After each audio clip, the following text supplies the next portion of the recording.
Okay, so today we're going to do 3 steps to a happy harness. I'm going to take you through all 3 steps. So here we go. I'm going to share my screen. All right, so 3 steps to a happy harness. So step 1 is going to be rapid fire. And I recommend if your dog is even a little scared of the harness that you start here. It makes a difference.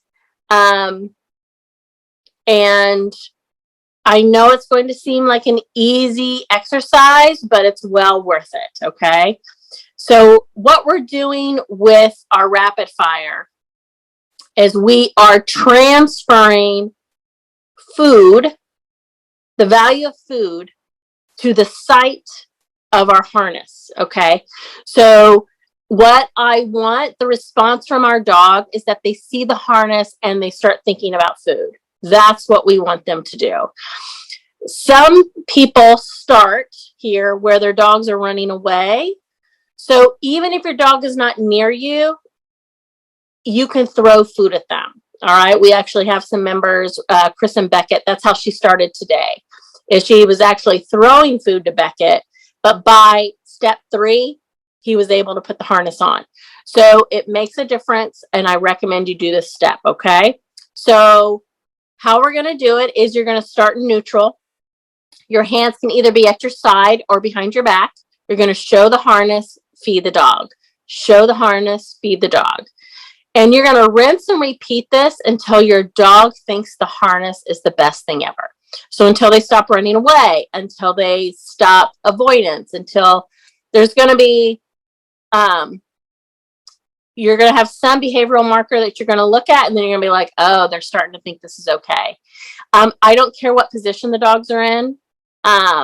They can be standing, sitting, whatever. Okay. So here is a little demo I did today. And then I'm going to show her and feed. I don't care what position she's in.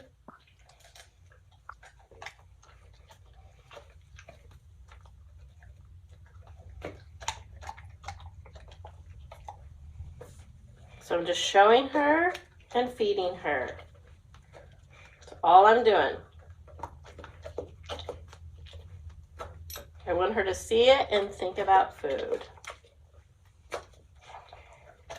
Again.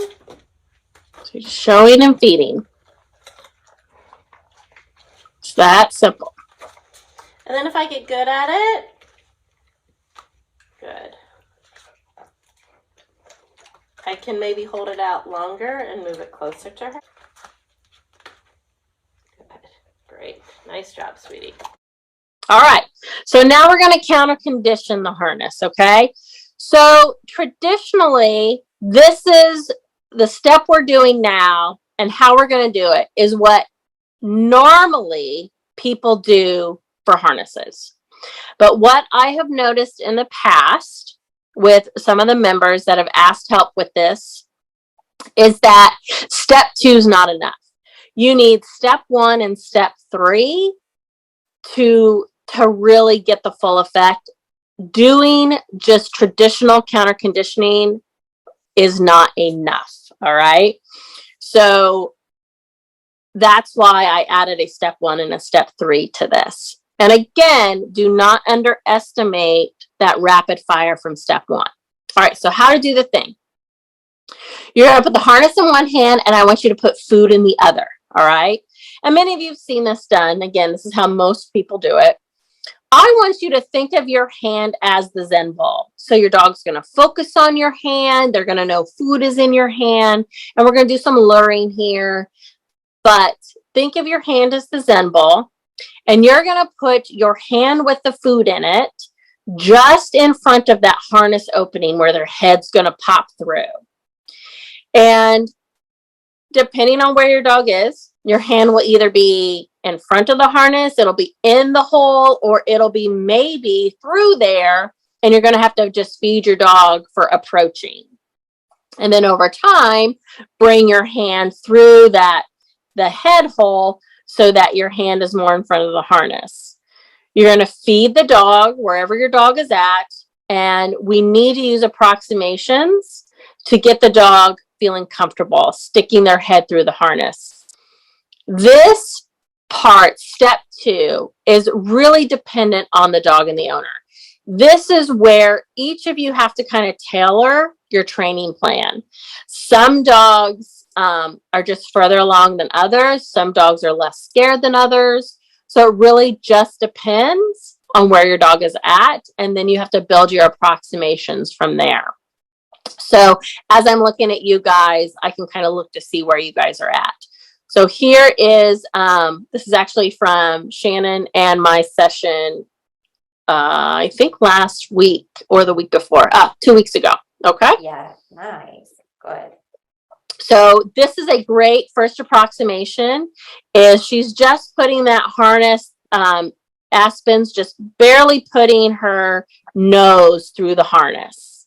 And what I want you to see here is that the dog's Did you see doing how she shoved it in a little bit more? Yeah. Yeah. That was better when I like reset her more, because she just tries to pull around and then go get the food. Yeah. Yeah. So I want you to think of your hand in front of the harness as the Zen bowl. Oh, okay. So that she's like focused on the food in your hand. She opts into the harness. She gets fed. And then, eventually we're going to finish it. But I want you to kind of think of it as your hand with food in front of the harness is the Zen bowl. And she's going to come into the harness. You're going to feed her. And she's probably, as you feed her, will get more comfortable and maybe not.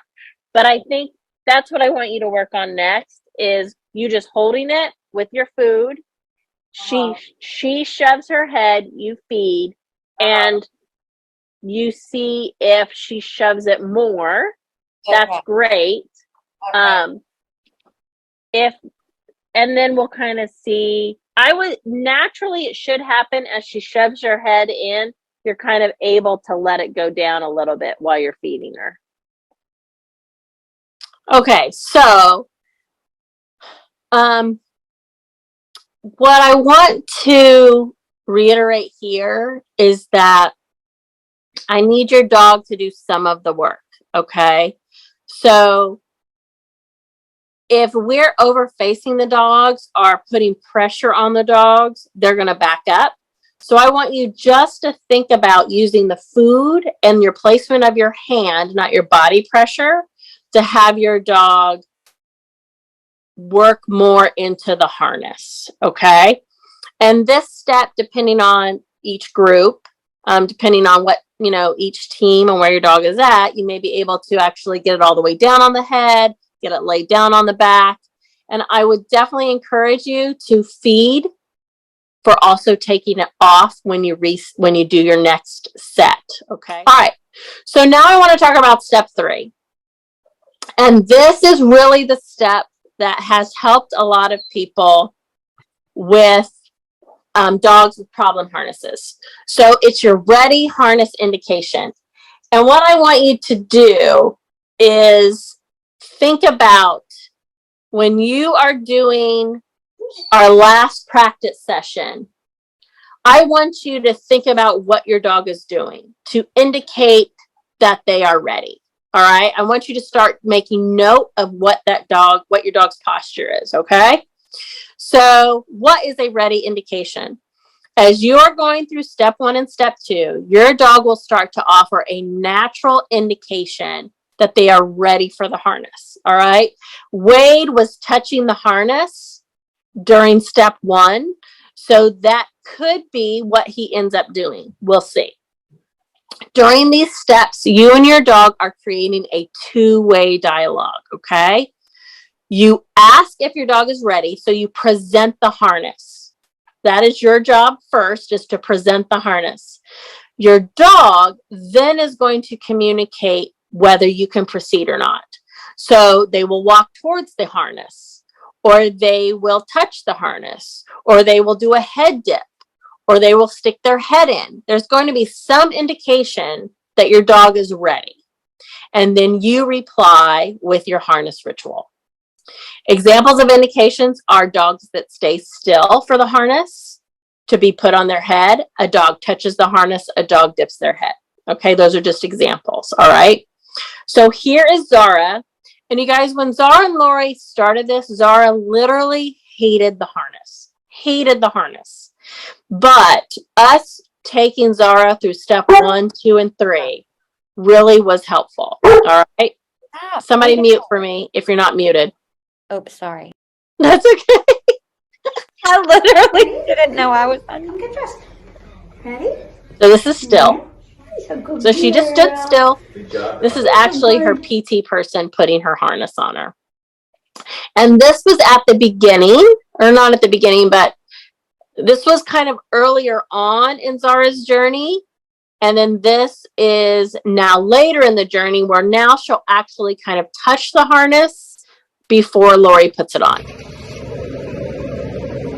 So Lori's going to present the harness, and she actually has a cue. Yes, good girl. Good job. Very nice. And now she can clip it.